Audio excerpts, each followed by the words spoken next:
ನಮಸ್ಕಾರ ಎಲ್ಲರಿಗೂ, welcome back to my channel. ನೀವೇನಾದರೂ ನನ್ನ ಚಾನೆಲ್ನ ಫಸ್ಟ್ ಟೈಮ್ ನೋಡ್ತಾ ಇದ್ರೆ ದಯವಿಟ್ಟು ಸಬ್ಸ್ಕ್ರೈಬ್ ಮಾಡ್ಕೊಳ್ಳಿ. ಎಸ್, ತುಂಬ ವರ್ಷಗಳಿಂದ ಪರ್ಮನೆಂಟ್ ಸ್ಟ್ರೈಟ್ನಿಂಗ್ ಮಾಡ್ಕೋಬೇಕು ಅಂತ ಅನ್ಕೊಂಡಿದ್ದೆ, ಆಗಲೇ ಇಲ್ಲ. ಕೊನೆಗೂ ಇವತ್ತು ಮಾಡಿಸ್ಕೊಂಡೇ ಬಿಟ್ಟೆ.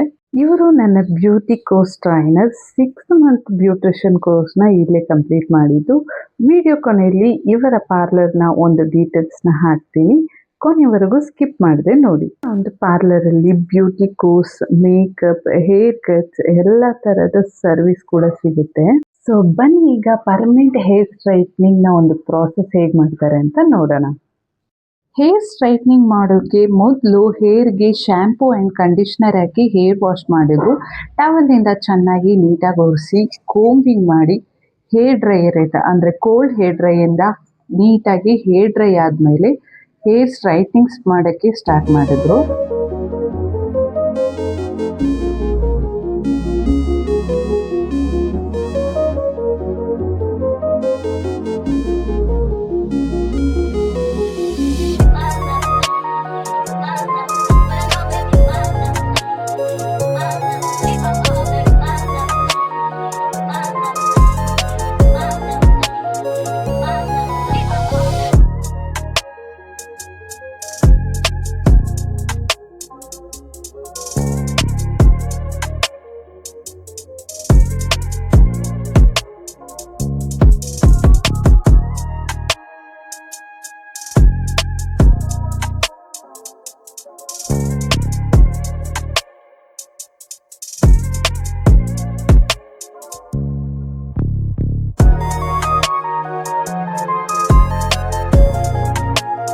ಈ ಪರ್ಮನೆಂಟ್ ಹೇರ್ ಸ್ಟ್ರೈಟ್ನಿಂಗ್ಗೆ ಲೋರಿಯಲ್ ರವರ ಕ್ರೀಮ್ ಆ್ಯಂಡ್ ನ್ಯೂಟ್ರಲೈಸಿಂಗ್ ಕ್ರೀಮ್ನ ಯೂಸ್ ಮಾಡಿದ್ದು. ಇನ್ನು ಈ ಥರ ಸ್ಮಾಲ್ ಸೆಕ್ಷನ್ ಡಿವೈಡ್ ಮಾಡಿಕೊಂಡು ನೀಟಾಗಿ ಲೋರಿಯಲ್ ಅವರ ಸ್ಟ್ರೈಟ್ನಿಂಗ್ ಕ್ರೀಮ್ನ ಅಪ್ಲೈ ಮಾಡ್ಕೊಂಡು ಬಂದರು. ನನ್ನ ಒಂದು ಈ ಏರ್ನ ಲೆಂತ್ಗೆ ಈ ಕ್ರೀಮ್ ಅಪ್ಲೈ ಮಾಡೋದಕ್ಕೆ ಕರೆಕ್ಟಾಗಿ 20 ಮಿನಿಟ್ಸ್ ಆಯಿತು. ಇದರ ಒಂದು ಕ್ವಾಂಟಿಟಿ ಎಷ್ಟಾಯಿತು ಅಂತ ಹೇಳಿದ್ರೆ, ನನ್ನ ಹೇರ್ಗೆ 120 ml ಕ್ರೀಮ್ ಸಾಕಾಯಿತು. ಹೇರ್ಗೆ ಕಂಪ್ಲೀಟ್ ಆಗಿ ಕ್ರೀಮ್ ಅಪ್ಲೈ ಆದ ನಂತರ ಕರೆಕ್ಟಾಗಿ 20 ಮಿನಿಟ್ಸ್ ಆದಮೇಲೆ ಹೇರ್ ವಾಶ್ ಮಾಡಿದ್ರು.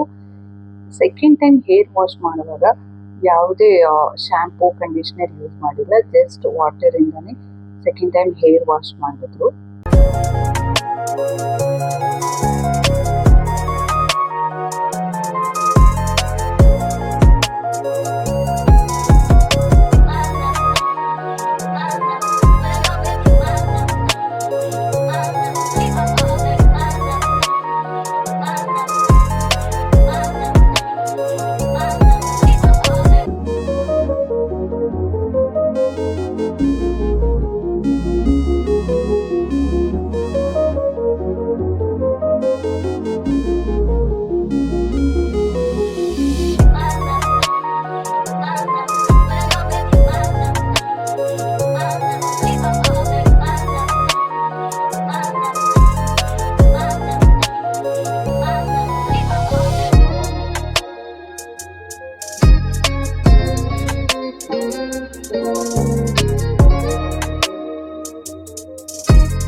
ಸೆಕೆಂಡ್ ಟೈಮ್ ಹೇರ್ ವಾಶ್ ಮಾಡಿದ ನಂತರ ಟವಲ್ ಡ್ರೈ ಮಾಡಬೇಕು. ಚೆನ್ನಾಗಿ ಟವಲ್ ಡ್ರೈ ಆದಮೇಲೆ ಇನ್ನೂ ಸ್ವಲ್ಪ ಒಣಗಿರಲಿಲ್ಲ, ಸೊ ಟೈಮ್ ಬೇರೆ ಆಗ್ತಾಯಿತ್ತು. ಸೊ ಅದರಿಂದ ಏನು ಮಾಡಿದ್ವಿ, ಕೋಲ್ಡ್ ಡ್ರೈಯರಿಂದ ನೀಟಾಗಿ ಡ್ರೈ ಮಾಡಿ again second time hair straightening start ಮಾಡಿದ್ರು.